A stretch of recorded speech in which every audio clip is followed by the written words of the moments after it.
नमस्कार. News mall 18 मध्ये आपल्या सर्वांचं सहर्ष स्वागत. मी प्रियांका पाटील शेळके आणि विधानसभेचं रणांगण तुम्ही पाहत आहात. रणांगणामध्ये अनेक वेगवेगळे उमेदवार यांच्याशी आपण बातचीत करतोय. आज एक असा उमेदवार माझ्या सोबत आहे जो खऱ्या अर्थानं खूप चर्चेला जात आहे आणि अनेकांची मागणी आहे नगर शहरात. माझ्यासोबत अभिषेक कळमकर आहेत. नमस्कार.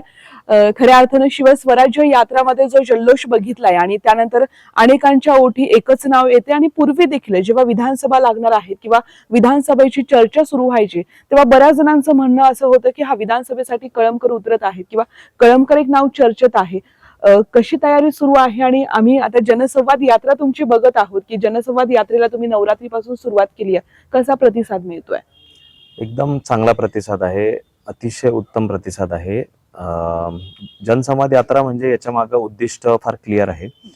लोकांमध्ये खरं तर नगर शहराच्या जनतेला तो एक लोकप्रतिनिधींशी, पुढाऱ्यांशी, राजकारणी मंडळींशी जो एक संवाद पाहिजे असतो तो कदाचित मिळत नाही. मी काय फार असं वेगळं काही करत नाहीये, पण आज निवडणूक खूप जवळ आलेली आहे.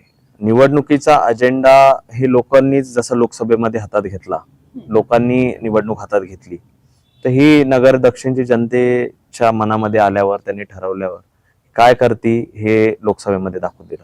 जनसंवाद यात्रेमध्ये उद्दिष्ट एकच आहे, आपल्या शहरामधल्या पायाभूत सुविधा याच्यामध्ये निधी आणला जातो, विकास कामं दाखवले जातात, जाहिरातबाजी केली जाते, परंतु प्रत्यक्षामध्ये दर्जेदार विकास कामं हे आजपर्यंत नशिबी आले नाही. काही कॉलन्यांमध्ये निश्चित प्रकारे होतात, नगरसेवकांचा पाठपुरावा असतो, चांगले विकास कामं होतात, पण आपण जे म्हणतो आपल्या शहराला जी रूपरेखा सुंदर त्याची प्राप्त झाली पाहिजे, दर्जेदार कामं झाले पाहिजे, या शहराला एक खराब रस्त्यांमुळे एक खेड्याची ओळख आहे असं वारंवार ऐकायला मिळतं. ते खरंच मनाला त्याच्या वेदना होतात की आपण या शहरामध्ये राहतो, आम्ही सामाजिक राजकीय क्षेत्रामध्ये असल्यानंतर आपण नेहमी कुठेतरी कमी पडतोय एक राजकीय पुढारी म्हणून, हे मनामध्ये भावना असते. परंतु याही पलीकडे ह्या जनसंवादामधून मी एक इच्छुक म्हणून जरी असलो, माझ्याकडून काय अपेक्षित आहे जनतेला, किंवा अनेक इच्छुक आहेत जे निवडणूक लढवणार आहेत, ज्याला कुणाला संधी मिळणार आहेत. या शहराची लोक गेल्या 10 वर्षापासून आपण कुठं स्टँड करतो, आपलं शहर कुठं पाहिजे होतं. आपण जर पुण्याला गेलो आणि पुण्यावरून आल्यानंतर बायपासच्या इथं जिथून आपल्या नगर शहराची सुरुवात होती तिथंच एक मनामध्ये 10 पैकी मी गॅरंटीने सांगतो की 7 जणांमध्ये ती मानसिकता येत असेल की पुण्या आणि आपल्या नगरमध्ये किती फरक आहे, आपलं नगर असं का होऊ शकत नाही.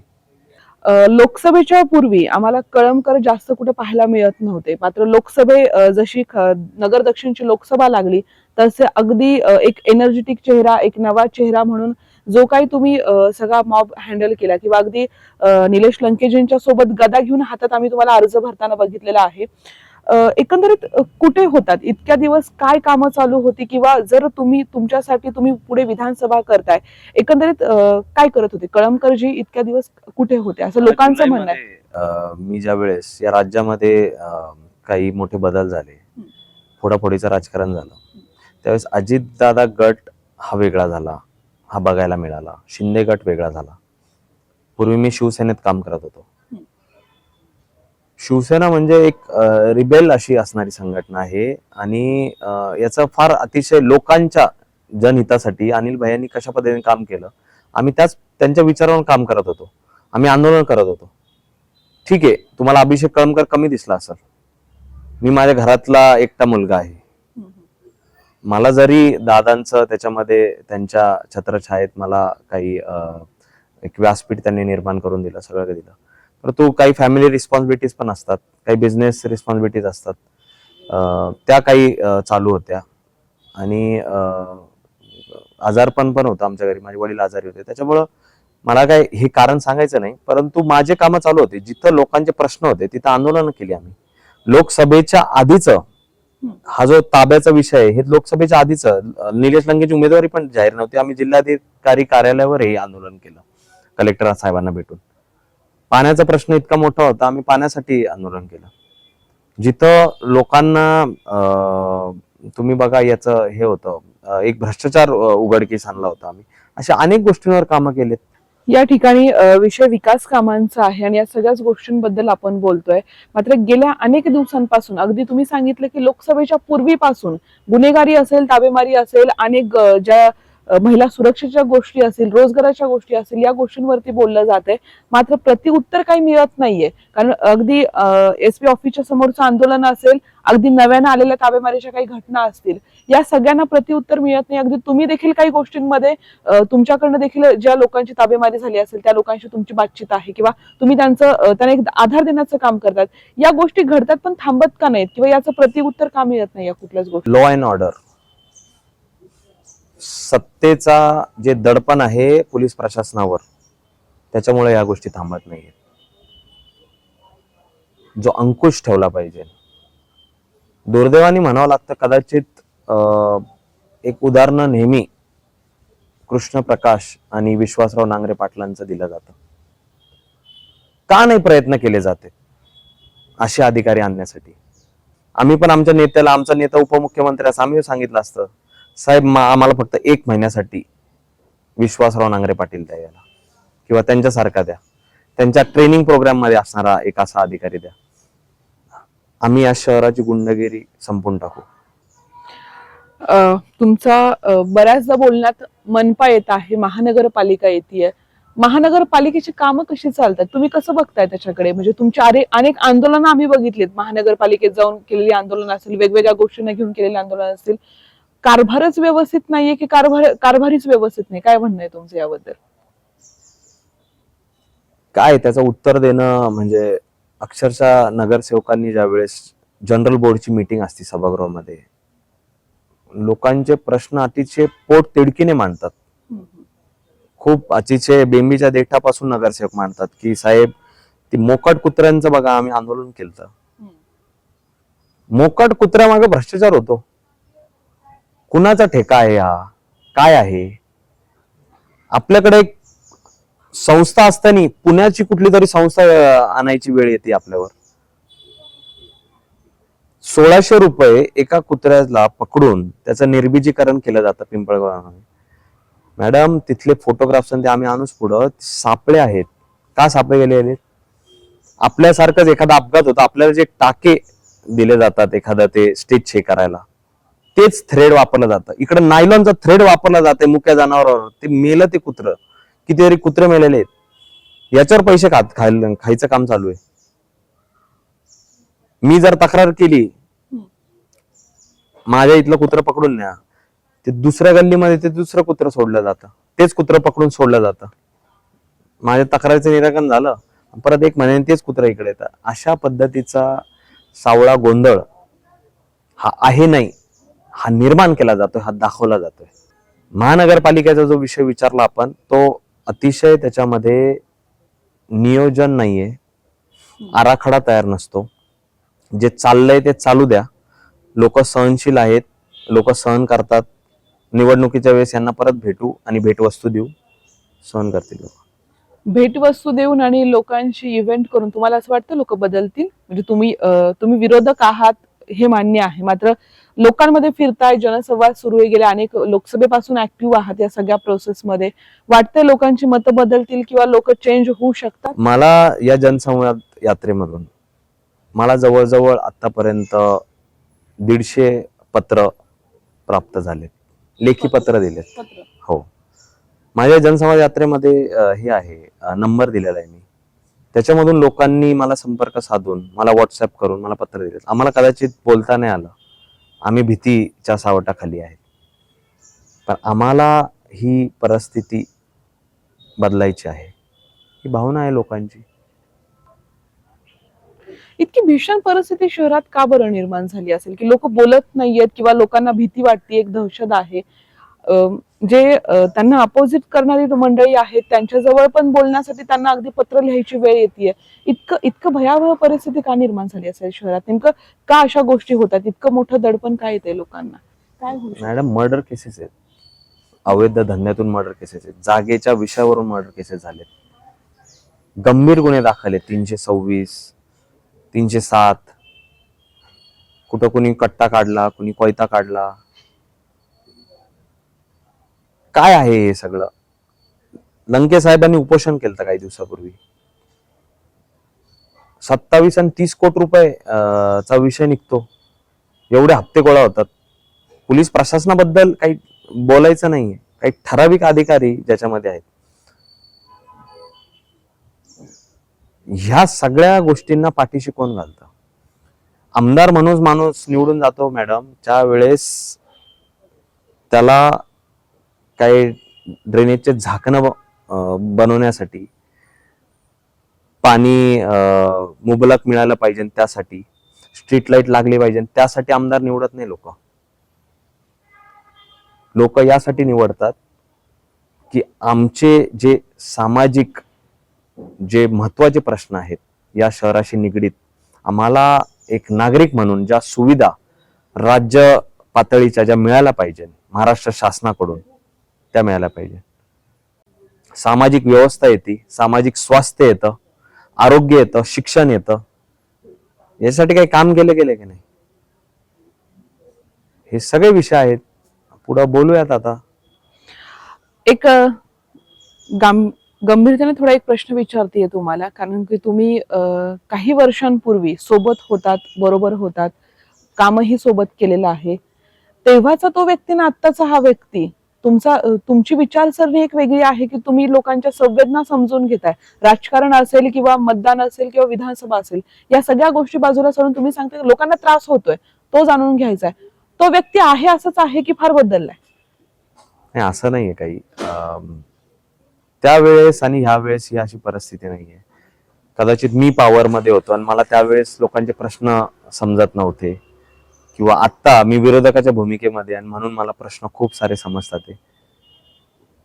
खरंच एक गोष्ट आपण महानगरपालिकेच्या कामांमधून ते आपण निश्चित प्रकारे बोलू की 2014 पासून तर आजपर्यंत या 10 वर्षामध्ये खरीच आपलं सामाजिक स्वास्थ्य एवढं बिघडलेलं होतं.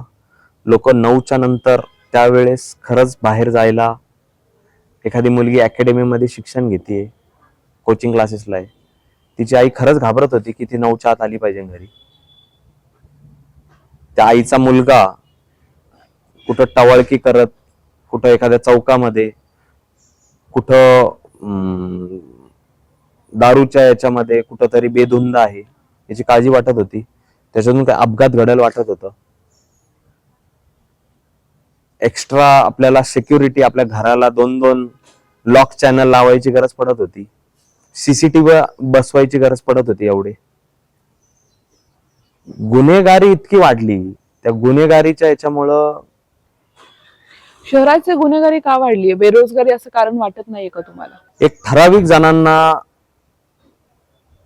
अवैध धंद्यांच्या माध्यमातून कोट्यवधी रुपये याच्यामधून मल्टिप्लिकेशन होतं.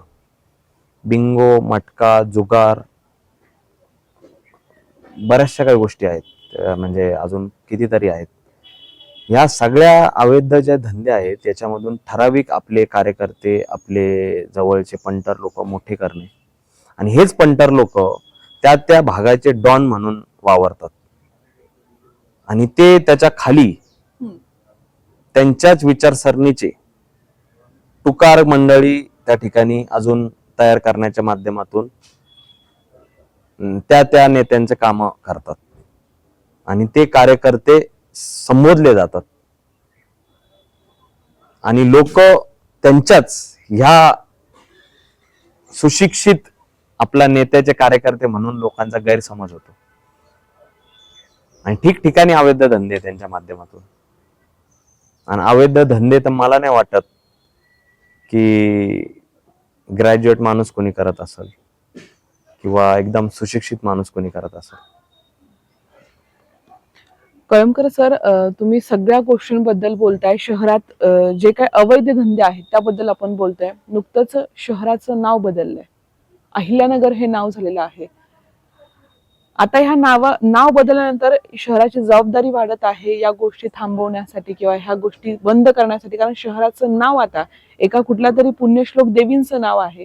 तुम्हाला वाटतं हे थांबणारे सगळं, जो आटापिटा शहराच्या नाव बदलण्याचा होता किंवा ह्या सगळ्या गोष्टी होत्या, तुम्ही कसं बघता याच्याकडे? हे नाव बदललं तर ह्या चेंजेस काय होतील शहराचे? हे राज्य शासनाने जो काही निर्णय घेतलेला आहे मी पॉलिटिकल अँगल ह्या नावांसाठी बिलकुल देत नाही. आमच्यासाठी नगर शहर आहे. आमच्यासाठी जर शासनाने नंतर पारित केलं ते अहिल्यानगर, अहिल्यादेवींचं नाव आहे, पूर्वीचं अहमदनगर आहे, हे माझ्यासाठी मॅडम महत्वाचं नाहीये. मी याचा बिलकुल पॉलिटिकल कुठला बेनिफिट घेत नाही आणि कुठला डिसएडव्हान्टेज घेत नाही. माझ्यासाठी या शहराला शांत करायचंय. शांत शहर जगण्यासाठी जे 10-12 वर्षापूर्वीचं होतं, मला ते माझं खऱ्या अर्थाने उद्दिष्ट आहे. काय डोक्यात काय योजना आहेत, त्यासाठी तुम्ही काय करणार आहेत येत्या काळामध्ये? जर आमदार म्हणून उद्या जर तुम्ही नावारूपाला आलात, जर तिकीट तुमच्या नावे आलं आणि तुम्ही महाविकास आघाडीचे उमेदवार असाल, तुम्ही आमदार झालात, तर हे शहर, जी तुमची तळमळ आहे की मला शहर शांत करायचंय, काय नियोजन केलेलं आहे, काय प्री प्लॅन? 2 वर्ष द्यावेत फक्त नगर शहराच्या जनतेने. 2च वर्ष. गुंडगिरी संपून टाका या नगर शहरातून. विश्वास आहे तुम्हाला? 100%. नाही तर राजीनामा देईन मी. जर मला संधी मिळाली, मला उमेदवारी मिळाली, मला निवडून दिलं लोकांनी, 2च वर्ष. गुंडगिरी नाही ठेवणार या शहरात. खऱ्या अर्थानं शहराला एक वारसा होता, एक संस्कृती होती आणि तीच कुठेतरी लोप पावत चालली. त्यामुळे एक जनतेचं मत आणि शहराला शांत करणारा व्यक्ती हवा आहे. कळमकरजी, दादाभाऊंचं कार्य बघितलेलं आहे सगळ्यांनी आणि दादाभाऊ माजी आमदार राहिलेले आहेत, जुने ज्येष्ठ नेते आहेत. काय योगदान आहे या शहरासाठी कळमकर कुटुंबियांचं? जी नवीन पिढी आहे त्यांना या गोष्टी ठाऊक असायला हव्यात, किंवा अभिषेकजींना महापौर म्हणून पाहिलेलं आहे, मात्र कळमकर कुटुंबांचं योगदान कसं राहिलंय शहराला? माझे काका दादाभाऊ खरं तर 74 साली नगरसेवक म्हणून निवडून दिले लोकांनी. त्याच्यानंतर 85 साली ते आमदार झाले. या 5 वर्षाच्या कालावधीमध्ये अनेक असे विकास कामं झाले. ज्यावेळेस बोलेगाव नागापूर हा त्यावेळेस एक ग्रामीण भाग एक अटॅच झाला होता, त्यावेळेस ग्रामीण मानसिकता होती लोकांची.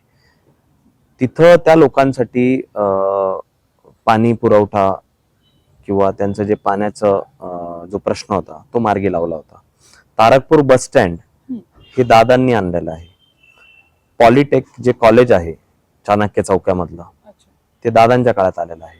बरेचसे असे विकास काम आहे. बाजारपेठाचा एक विषय होता त्यावेळेस मार्गी लावण्याचा, अतिशय जटिल प्रश्न होता, तो मार्गी लावणार दादांनी.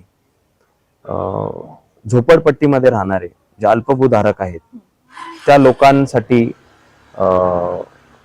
त्यांच्यासाठी पण पाण्याची व्यवस्था केली, ड्रेनेज सिस्टमची व्यवस्था केली.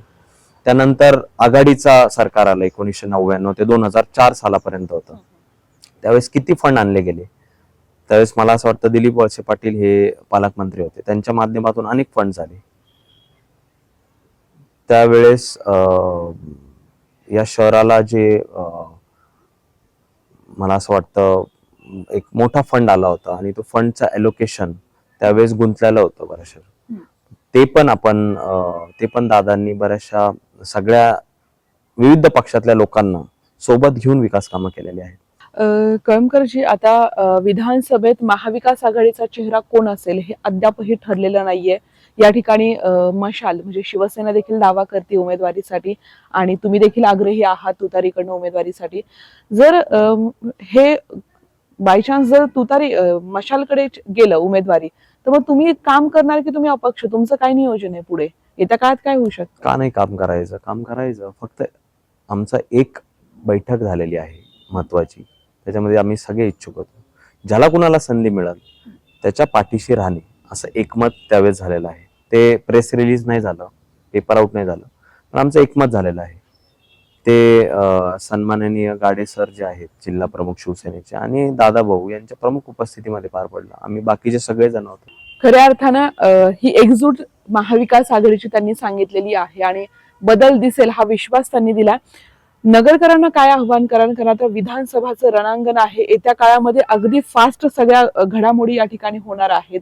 इच्छुक उमेदवार आहात, नागरिक आहात, मतदार आहात, सगळ्याच गोष्टी आहेत. नगरकरांना काय सांगाल? ही विधानसभेला पुढे जात असताना एक मतदार म्हणून काय भूमिका असली पाहिजे त्यांची? ही निवडणूक फार नगर शहराच्या विधानसभेची जी मतदारसंघ आहे त्या दृष्टीने नगर शहराच्या नगरवासियांसाठी फार अत्यंत महत्वाची निवडणूक आहे. आपल्याला प्रत्येकाला, प्रत्येक घटकाला त्रास झालेला आहे. तुम्हाला जे गोष्टी पाहिजे होत्या, तुम्हाला ज्या गोष्टी मिळाल्या शकल्या असत्या त्या काय तुम्हाला मिळालेल्या नाही. मला असं वाटतं योग्य जो आपल्याला वाटेल त्याची आपण खऱ्या अर्थाने निवड करताना एक चाचपणी करावी, त्याच्याबद्दल एक सखोल अभ्यास करावा. कारण एक निवडणूक 5 वर्षासाठी असते आणि त्याच्यानंतर आपल्याकडे फक्त पश्चाताप असतो. त्याच्यामुळे ह्या वेळेस तरी आपण अशी चूक करणार नाही मला असं वाटतं. आणि आपल्याला पश्चाताप करून घ्यायचा नसेल तर निश्चित प्रकारे आपण एक चांगल्या जो कोणी उमेदवार असेल योग्य त्याच्याशी आपण आपला आशीर्वाद त्याच्या पाठीशी राहील. आणि निश्चित प्रकारे याच्यामध्ये महाविकास आघाडीचा जो कोणी उमेदवार असेल तो मी तुम्हाला ठाम विश्वास देतो की तो अतिशय तुमच्या ज्या प्रश्न आहेत, आपला जो खडतर आतापर्यंतचा जो काळ राहिलेला आहे, आपले प्रश्न सोडवले गेलेले नाहीत, याच्यामध्ये निश्चित प्रकारे याला कुठेतरी चालना मिळेल. नक्कीच आपल्यासोबत माजी महापौर आणि राष्ट्रवादी काँग्रेस शरद पवार गटाचे शहराध्यक्ष होते अभिषेक कळमकरजी. अभिषेकजी, आपल्याला पुढील वाटचालीसाठी खूप साऱ्या शुभेच्छा आहेत आणि आमच्याशी बातचीत केली त्याबद्दल देखील धन्यवाद. थँक्यू.